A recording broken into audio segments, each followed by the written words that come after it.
he ran a 9, a slant, and a screen on over 50% of his routes charted for reception perception last year. Almost nothing over the deep middle of the field. And when those passes went to him, Rodgers was not accurate on those. And again, primarily a guy that was just tethered out on the boundary, on the line of scrimmage. He's somebody that I think could move around and be used in a much more dynamic way if Tanner Engstrand, the new offensive coordinator, brings over anything from Detroit, because New York was one of the most spread out offenses last year and very static, whereas Detroit was very condensed, very multi-formational, and had a lot of pre-snap eye candy. So I'm very excited to see Wilson deployed in this offense. It was quite the week for wide receiver news, and I think we have a pretty perfect guest on the RotoViz Fantasy Football Show today to work through some of that conversation. I have been joined by Matt Harmon of Yahoo, also the creator of Reception Perception. And we haven't got to do a show together for quite some time, but I'm looking forward to diving into this one, particularly with the wide receiver conversation. So with some listener submitted questions, we've kind of split them into a number of topics, and over the course of 2 kind of 30-minute shows or so, we're going to try and go through as many of them as possible to help people make the right decisions in their fantasy football drafts. Matt, welcome back onto the show. I appreciate you jumping on here. I really appreciate you having me. And yeah, it feels like it's been a minute since we've gotten to hop on the mics together, man. But it is good to be back, and I'm really looking forward to it. Yeah, and it is like sometimes, so peeling back the curtain for people who may not have listened to my shows 10 years ago when they were probably tragically bad, but there was people around the industry that were very complimentary of their time to jump on and do some of those shows. And like when you look around, Twitter in particular and X has turned into like a landscape that is challenging to enjoy. Sure. But when we look back, the OG fantasy community of the Twitter days, it's really cool to kind of get to connect with those people. I've been doing these shows over the course of 2025 and been able to link up with a lot of them that I haven't got to talk to over the course of time. I do the show with Sean Siegel, and we kind of stick to just the two of us, but fun having some guests on the fantasy football show as we run through it. I mentioned Reception Perception. I'm sure a lot of the listeners are very familiar with it, the charting and so on, but I think a good place to start and give us the landscape for what we're going to talk about here is Reception Perception for, let's pretend people have never heard of it before. Give them the little bit of the 101.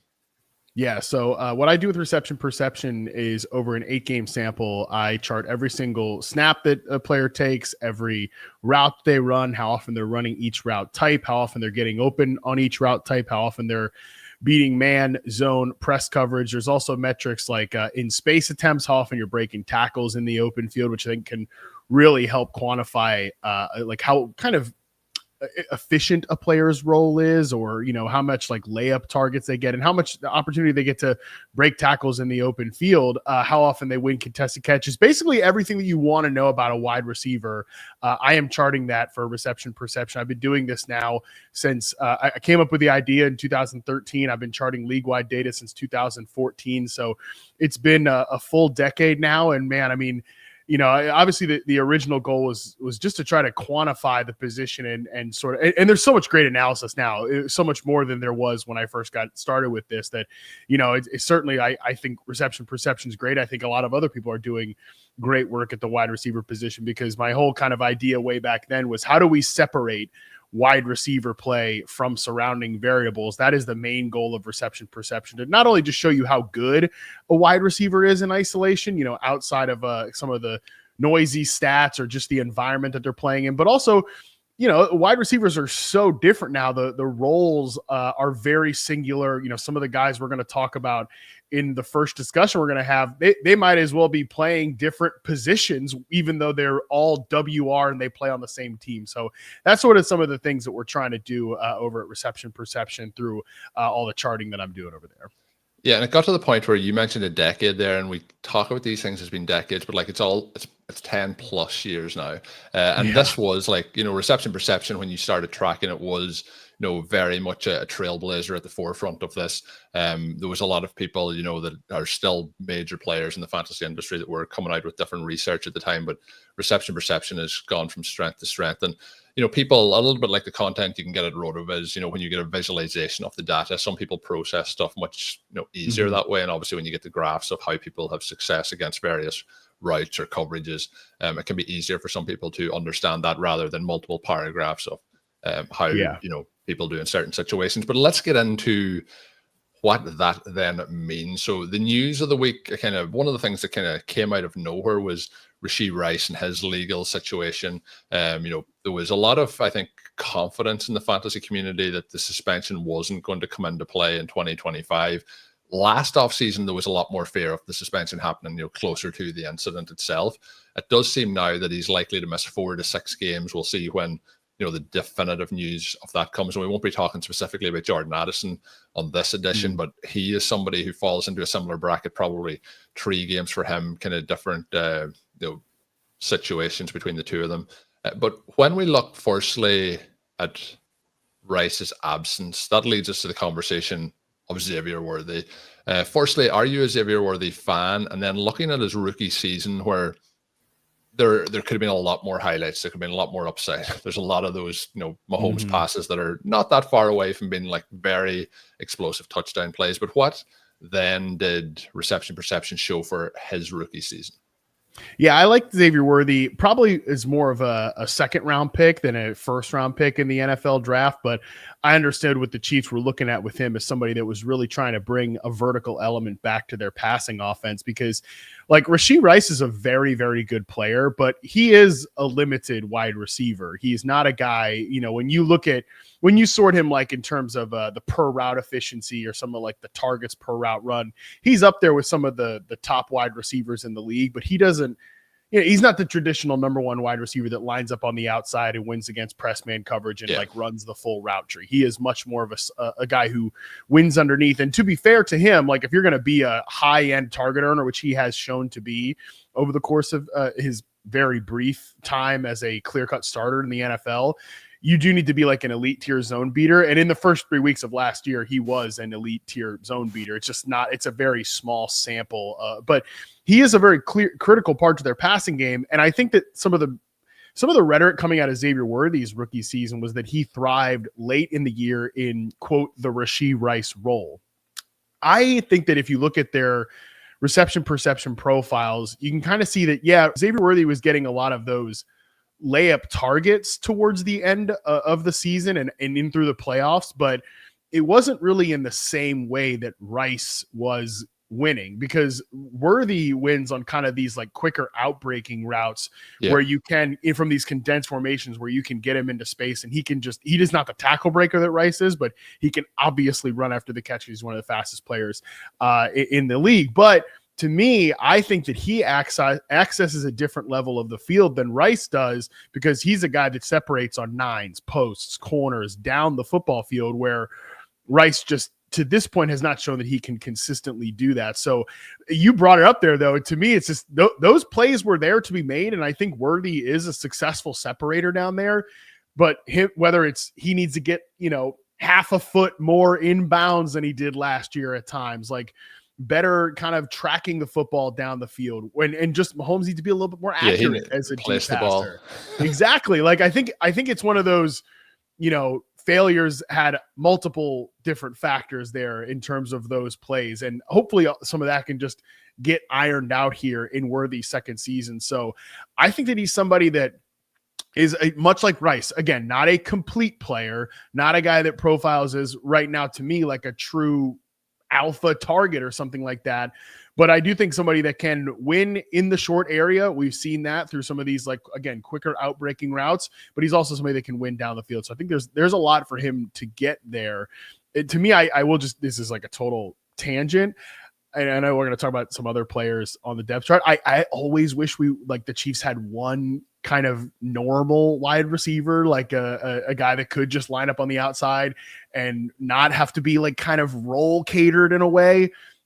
I don't really think that guy's on the depth chart right now. So I think we kind of still have to sort of decide like what roles do these guys fit into. And I do think Worthy can have a pretty clearly defined one apart from Rice being on the field or not. I think the note you made about like how they can be used, and the consensus kind of when you would see it on social media would be one's eating into the other because they're going to get the same kind of opportunities. But I think kind of almost if you slide their two reception perception profiles over each other, you may then get that complete wide receiver that you're talking about, but it's in two separate players. The thing with like the way he was used as well early in the season, there was quite a few of those like incomplete potential highlight plays. early in the season. Then after the bye week, a little bit like they did with Rice as a rookie, they started to work him in with some of those like easy completions, around the line of scrimmage, giving him those kind of extended handoffs almost, and being able to work it in. They didn't give him that pre that, and then it kind of felt like at the early point of the season, if he wasn't hitting those highlight plays, that everything was kind of falling apart, and the narrative became quite disappointing. I think if you had started the season and he was getting a couple of those short kind of passes to kind of give him a floor, I think the kind of remembrance of the season would have been much different. But there's kind of that thing of like, well, Rice is going to be back, and what he did was in the Super Bowl and they were like behind, so it doesn't really count for anything. But realistically, that just timing that happened in the Super Bowl wasn't happening during the season, and maybe that is something that they can take forward. The other part now, before we get to the depth, is the Rice situation. So he himself, you mentioned the short sample size last year, he coming off a knee injury. I think injuries can be downplayed in the time of Madden computer games and so on, but he's coming off an injury, hopefully comes back, fully healthy. And that seemed to be the case prior now to the suspension. With starting strong last year, kind of the positive post-rookie bye week element to it, what is your kind of expectation now for him? Was he for you, when you mentioned like Worthy being a second round pick versus a first round pick in the NFL draft, but when we look at these two wide receivers now who have a complete rookie season each, and then Rice is a little bit more, but he also has the injury to factor in, did you see Rice as the clear wide receiver one in this offense prior to this news? Okay, well, first of all, I'm glad you said the thing about the injury, because I do think we tend to just yada these things. If the do you know where this I'm convinced, if we're going back a decade here, Adrian Peterson broke people's minds for knee injury recoveries. Well, I think we just look, I'm guilty of this too. I think we tend to just view everything through the positive lens. So when we get quotes from the teams and like, oh yeah, he's fully practicing or this, that, and the other, we just are like, all right, he's back. That means he's 100% back. But you talk to like enough NFL players, and I'm fortunate enough to get to talk to a few guys throughout the course of the year. It's just not that way. Like, you can be back and playing, but where are you in terms of that scale of your talent? I mean, look no further than Tank Dell last year, man. Like, he was coming off a big injury, and all throughout the offseason, I kept saying like, hey, we gotta remember this guy is coming off of a major injury, and he is pretty reliant on his verticality and his speed kind of being and he's a really good route runner, but like the speed at his break points to get these like wide open downfield outbreaking routes that CJ Stroud was just money on. Like, we can't just because he is practicing pencil in he's going to be that player. And I mean, you could see it from the jump of last season. It was obvious on film, like that guy was not 100%. So I think the other thing with players at the NFL level, like the difference in being like a separator and then, the difference in being just a normal NFL player, like there's a big, it's a small, like it's like 2% of a difference to be like, have that speed to win out of the break. And if you lose that, but he might be at 80% of his 100% version. And you just like, we've seen, like, if you look at the running backs in particular that have those knee injuries over the past like 5-6 years, there's not many of them that have come back to be anywhere near where they were pre-injury. If you go through like Breece Hall, Javonte Williams, Travis Etienne, the list just keeps going, J.K. Dobbins, none of them have really got back to the full extent of what they were. Yeah, you mentioned just like Madden, and I think that is like how we look at players, right? It's very, hey, that is Tank Dell. But okay, if it's 80% of Tank Dell, and based on his charting that I did for him at the early part of last season, that is not the same player. You might have Dell on the back of his jersey, but he is operating at, again, this is all like guesswork, but 75-80% of himself. And then he just becomes like a normal NFL player as opposed to somebody who in his rookie season looked really, really, really special at times. And I think with Rice, to kind of translate it to him, he's a guy that wins in a very hyper specific way. And I think I actually was very low on him as a prospect, because if you go back to SMU, he was winning as like a true not winning, but he was being played and deployed as like a boundary receiver that was running go routes at the X receiver position on one side of the field and like deeper curl routes. That's not at all what he does at Kansas City. Like, they kind of completely flipped his role on the head. So I misevaluated him as somebody that was going to be a poor X receiver in the league. The Chiefs did a great job like translating him into this different role, and he's really good in it. But I think he also relies on being like a bully and super fast with the ball in his hands at that size. And I think that could be something that's compromised by injury. We don't know.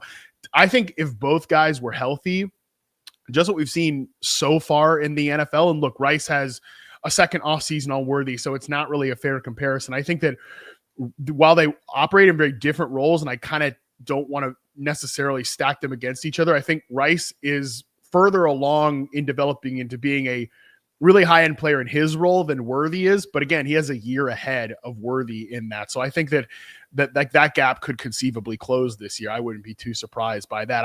I do think these players that fall in the Rice bucket, unless they become Amon-Ra St. Brown, where they eventually become like a really, really good press man coverage receiver, I do think those guys are always at risk of being leapfrogged by like more dynamic players behind them. I always go back to JuJu Smith-Schuster as a player that this happened to with the Pittsburgh Steelers. Of course, he also had injuries that kind of ruined his career as well. It is. It's going to be interesting as well. Like, this is not what fantasy football players want to think about, or but if he is suspended now for 6 weeks, coming off that knee injury, and we're talking about like percentages of health, he may actually be in a better position in week 7 than he would have been entering week 1.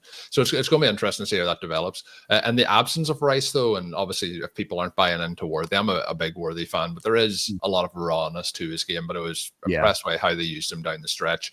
Feels like Travis Kelce is like aging out, but still will be obviously a key piece of their offense. In terms of the other pieces, is there anyone that could have a meaningful role for you? Like there's a mixture of veterans, some young guys in there, but it feels like they're names, but they've pretty much just turned into names at this point. We talked there, you said Dell on the back of his jersey. These guys have names on the back of their jersey, but they're long past their best. And JuJu Smith-Schuster, actually referencing back there, you mentioned a moment ago, is one of them. Hollywood Brown being another one. Tyquan Thornton now on the roster. Didn't hit for him so far in his career, but Jalen Royals is in as a rookie, and Elijhah Badger then as well. Is there any of them that are of interest? Mainly looking here at the rookies, but any of the veterans either standing out? Yeah, I think Brown is mildly interesting. I think he is somebody that probably is in the same archetype of player of Xavier Worthy, but coaches have had much more, because I think he's a better technician to this point in his career, and even earlier in his career, I think he was a better like technical route runner, and slightly bigger than Xavier Worthy, slightly, not as fast, but more of like a true wide receiver. Coaches have showed a willingness, both in Kansas City and even back to Arizona, to like put him on the line of scrimmage and really run like big boy downfield routes. So I think he was going to have a role regardless, and now you probably just have to uptick his target projection. I think among the rookies, Elijhah Badger actually does profile somebody that could be an X receiver and win in that role that I was just saying earlier. I'm like, really wish one receiver could do in Kansas City, but he's an undrafted free agent. That's obviously like more of just a deep stash name to consider, because he could fill in that role. Jalen Royals is actually somebody, before he was drafted by the Chiefs, I wrote in his reception perception profile, I could see him because he's the same size. He actually has the identical 10-yard split to Rashee Rice, kind of doing that. Hey, I'm a lower level outside receiver who runs a lot of like curl routes and sort of an elementary route tree. Actually shift into a role that is similar to what Rice operates in Kansas City. Lo and behold, he actually gets drafted by the Chiefs. I think I could, again, he's a day 3 rookie. He would also be considered somewhat of a long shot, but I think he could win in similar ways to Rashee Rice as a guy that I really liked with the ball in his hands. And I think he's got a lot of speed to kind of rip on some of those more in-breaking routes. So he certainly is he is a player that I'm going to be tracking through training camp with Rice likely to miss, like you said, 4 to 6 weeks. Yeah, and obviously if we're looking at like redraft leagues, it's something that you'd be kind of probably tracking for the waiver wire. But in best ball formats, he is somebody that I'm adding. And just there's a lot of upside with some of the rookies in those later rounds. He's one that fits the bill. Hollywood Brown also, talking back to him and players recovering from injury, he was somebody kind of at this point last year, his recovery was really on pace, and it was going to be incredible. It didn't play out for him over the course of the 2024 season. Moving into another big contract extension, people a little bit down on Garrett Wilson over the last like 6 or 8 months, I would say, particularly since Aaron Rodgers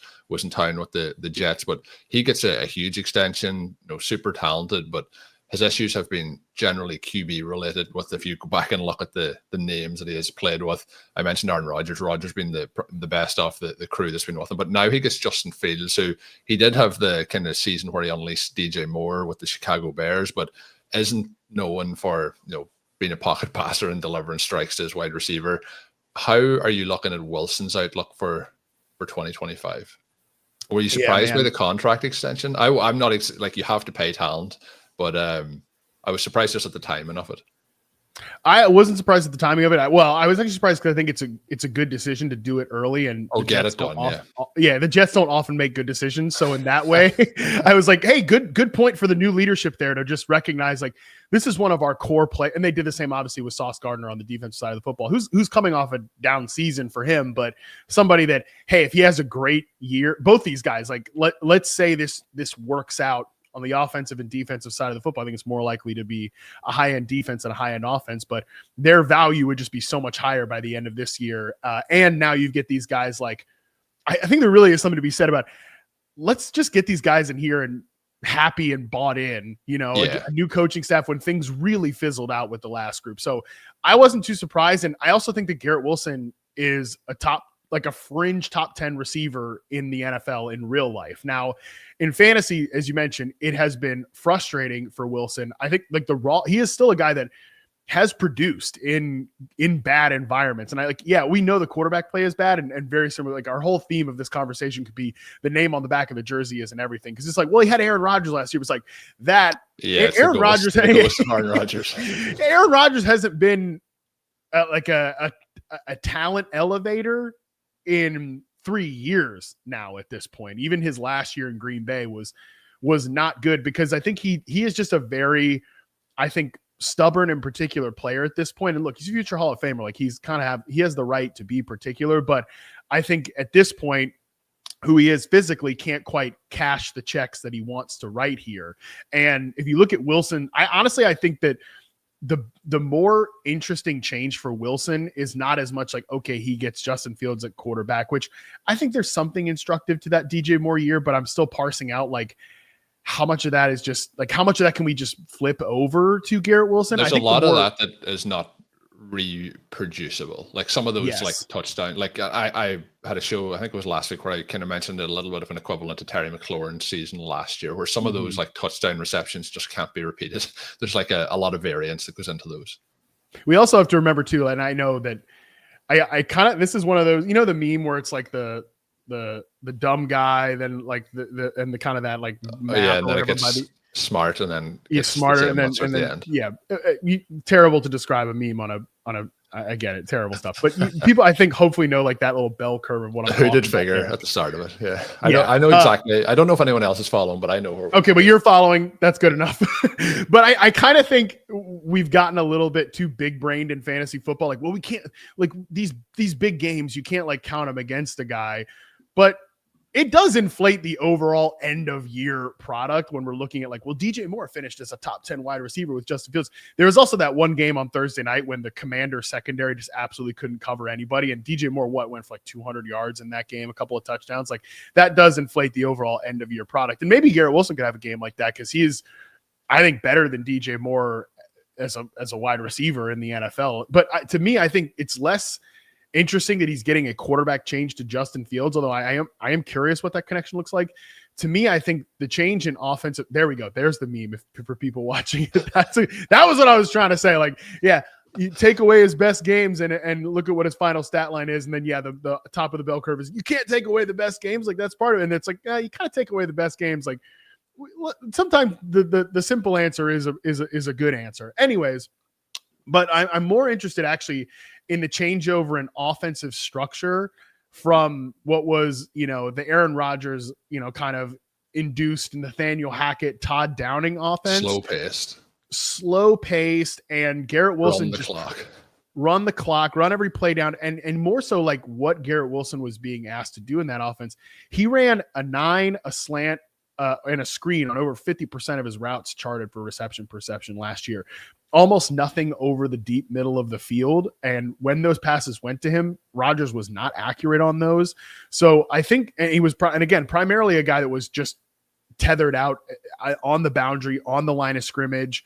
He's somebody that I think could move around and be used in a much more dynamic way if Tanner Engstrand, the new offensive coordinator, brings over anything from Detroit, because New York was one of the most spread out offenses last year and very static, whereas Detroit was very condensed, very multi-formational, and had a lot of pre-snap eye candy. So I'm very excited to see Wilson deployed in this offense, whether it leads to a lot of fantasy success or not. Yeah, and the part there, you like when we're talking about the frustration is that you like think that this is an elite level wide receiver who could be in there with like Jamar Chase, that kind of tier. Yeah. But the problem is like he's playing with, like, if he's in with Joe Burrow, I think like we can see a much different version of Garrett Wilson, where he fulfills that potential that we've seen as he came into the league. Moving on to the 49ers, a lot of news coming out with them. We had Aiyuk and Ricky Pearsall on the PUP. They can obviously be activated at any particular point in time, but then the news came out with Jauan Jennings that he either wants a contract extension or a trade. Probably in terms of his career, this is the most leverage that he's ever had, based on how it's played out. So, you don't want to upset the apple cart too much, but it also makes sense to get paid when you're, healthy and you have an opportunity to do so. So we'll see how that plays out. But with that 49ers grouping at wide receiver, how are you feeling? Like, who stands out for you? You've favored it based on the reception perception analysis of those guys? Every year it's something with the 49ers wide receiver core in the offseason. Basically, though, the opposite of what you're talking about, just get these guys healthy or happy. Sorry, give Garrett Wilson, Sauce Gardner the contracts, keep your talent in a good position, try and build on the environment. The 49ers are always like, who wants a trade or a contract extension? Yeah. Like, let's have it. Let's let it drag on all offseason here. I'm so glad you said that, because I think the guy that is the best receiver in this room is Brandon Aiyuk. Like, from a reception perception standpoint, he is right there, just off that, like, at least in his 2023 season, he was really, I think, I really think he was like graduating to that top tier. And I know he played poorly to start last year, but again, the easy, like he wasn't bought in. He wanted to be like, there was talk of the 49ers, there was talk of the Steelers. He was posting Commanders practice film on his social media. Like, again, that's exactly what we're talking about with like Garrett Wilson. You don't want Garrett Wilson like midway through the season posting, I don't know, Commanders practice film either. Like, you want these guys dialed in and bought in. And I think the Niners, like, they could have avoided all that by just giving him the contract they eventually gave him at the end of last season. And who knows, like Aiyuk, obviously he ended up having a devastating injury, which makes him complicated to talk about this year, but he could have just kind of taken the next step in his progression. And now we're left with this kind of question with him. So I don't really have like a strong stance on Aiyuk this year, because he's coming off a major injury. As we consistently say, like, we don't know what he's going to be when he gets on the field this year. And I think it is a when he gets on the field this year. So between Jennings and Pearsall, I think Jennings was really, really solid last year. I agree. This is the time for him to cash in. He's going to be paid $7.5 million this year. Like, he needs to be paid more than that. But I also think it's a little bit tricky for the 49ers to figure out where he would fall from a contractual standpoint, because, like I said, he was really solid last year. But I'm not sure that what we saw there was like, all right, he's about to leap into being a great, great starter. But I think he could be, a really good number 2, number 3 for this team. And again, we want him from a fantasy standpoint in camp, locked in, because I think he'd be a really attractive draft target, which brings me to Ricky Pearsall. I think Pearsall was really undersold in the last month of the season, how good he was. And we don't need to repeat like the context of what Pearsall's rookie season was. Everybody knows he was shot in the chest. It was a mess. Just these 49ers receivers, like, it's easy for us. Like, it can't just be like, who's the best one? Who do you want to draft? It's like, this guy got shot. This guy, like, his knee tore up. This guy wants a trade. Which one do we want? It's crazy. And the tough part about it is, like, we want to invest in this offense. Like, one of these guys is out kicking their, ADP. And I think that if Pearsall is able to like, he's on the PUP list to start camp, but that's like nothing serious. If he's activated immediately and he's out there for training camp, I really think he's the guy to target here, because he was awesome against man coverage to end last season. He was a prospect I really, really liked. And I think his role in this offense is pretty singular, pretty unique from other 49ers wide receivers. So he's somebody I want to be very aggressive in targeting, because his year one profile was, I think, better than some of the metrics show. And again, somebody that I think could break out in an ecosystem that is changing more towards like a true drop back offense, one that he really fits well in. The other part then is, like, he obviously had that major part of the season where he was either like not healthy enough to play or working his way back to fitness. If he plays, let's say, 5 more games throughout the season and has 20 more receptions, like I think the buzz around him might be that little bit higher. Both of those guys are kind of tethered to each other by ADP. Wide receiver 37 is Jennings, wide receiver 41 being Ricky Pearsall. They're like right in that area where you kind of have to place a bet on which one you want to do. Maybe the smart way if you're doing a lot of drafts is to kind of hedge your bets between the two of them and balance it out. But yeah, it's an offense you want to get involved in. My answer to the 49ers conundrum has quite consistently been George Kittle. I think that's fair. He's having less issues, it seems like, than the wide receiver crew, but we'll see how that plays out. A wide receiver who there was issues building up with, but that seems to hopefully have been solved. That's Tre Harris. The second round picks, Jaden Higgins put a little bit of pressure on the negotiators for those second round picks to try and get as much guaranteed as possible when his was fully guaranteed. But Mike Williams retired last week. Obviously, he's had a lot of injuries throughout his career. Just when he was starting to really pick up again was that last Chargers knee injury before he came back this time. But he is retiring. Second round pick, then Tre Harris has got signed. So he ended that holdout. I've noticed on social media you were kind of following the situation with the contract, but is he a rookie that you see coming in now to, especially with the Mike Williams retirement, getting an immediate starting role? And what's the upside case for him in 2025? I think that he should be it's all there for him. The runway is clear. The question with Tre Harris is just, he's coming out of an Ole Miss offense and he really ran like a stripped down route tree there, but he was successful in the routes that he was asked to run and overall was a pretty good press man coverage receiver. He is just a perfect candidate to be this team's X receiver because that's what he was at Ole Miss. He has the size and, again, press coverage and contested catch ability to be a true X in the league, which is what Mike Williams was for years. And I feel like the Chargers kind of had it laid out pretty well to basically, okay, Mike Williams going to start the first 4 games or something like that. And then, post-bye rookie bump. Although I think they have a deeper bye this year, so it wouldn't have been that clean. But, he's the guy that would have just come out at some point and taken that job. Now they need him to emerge right away because I know Quentin Johnston he's a disappointing first round pick, and he's obviously a guy that's pretty easy to rip on because of his drops and, pretty poor contested catch ability. But I think he is useful in the right role, and I think he was miscast. Would you agree with that? Was he early in his career there? He was miscast considerably. I think he was like straight up set up to fail, not on purpose, but just by like the misevaluation of that Chargers staff. Because the old group, Tom Telesco, the GM, Brandon Staley, Joe Lombardi on the coaching staff, there was nothing about Quentin Johnston's film in college, and I was mixed on him as a prospect, but I think, again, used in the right role, he could be a useful player. But there's nothing about him that said, oh yeah, he can be an X receiver and win against press man coverage and run vertical routes and track the ball over his shoulder. And that's exactly what they asked him to do because Mike Williams got hurt and then they had to throw him out there to the Wolves. So there's a chance that the same thing happens to Tre Harris and he's just not able to do that. But I actually think the ideal situation here would be Harris emerges as the X. Johnston can then be moved off the line of scrimmage and really used in more like run after catch ways where he was quietly pretty good last year for the Chargers. But again, we're trying to take his overall target total down so that, he doesn't become such a volatile force. And we're all trying to find just somebody to be in Ladd McConkey's orbit, who I think is a superstar receiver and is a true number one. I think Harris, though, is somebody that's worth taking a stab on late in drafts because he fits really well with what this team needs. And this is an offense that I think is going to be good this year. Yeah, I think it's going to be good. And the one area is like how pass heavy do they have to go? And last year, like they want to, like Harbaugh wants to kind of establish the run and stay behind the run. But Herbert showed enough kind of growth, I thought, last season, particularly in those early points. And I think that with Ladd McConkey continuing to ascend, this offense could be a lot of fun. We'll see what happens with Najee Harris over the next few months, but Hampton being in there, there's a lot of things to be positive about offensively with the Chargers. Last question I have for today's show, with these training camp reports coming out over the next couple of weeks. Obviously it's starting up this week, but any players that you have a keen eye on where you're like, I really like this player, I just want to see some positive reports? It doesn't have to be that you want to see a positive report for him to be like, oh well, yeah, he's going to transition to the NFL, but like a player who you're like, this is a player I think is going to be a massive hit, but is been very quietly talked about at this point in time.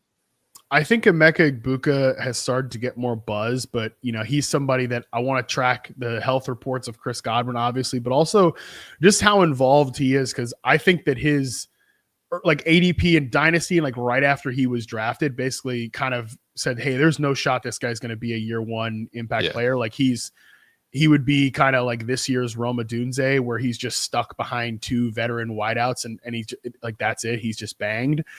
I think there's a chance that doesn't happen. And this is an offensive ecosystem that might take a step back with Liam Cohen out the door, but I think we'll still be like a top 10 offense, fringe top 10 offense at the very worst. So I really want to see where his role lands, because I think he could be a massive winner there. And the other guy would just be Marvin Harrison Jr.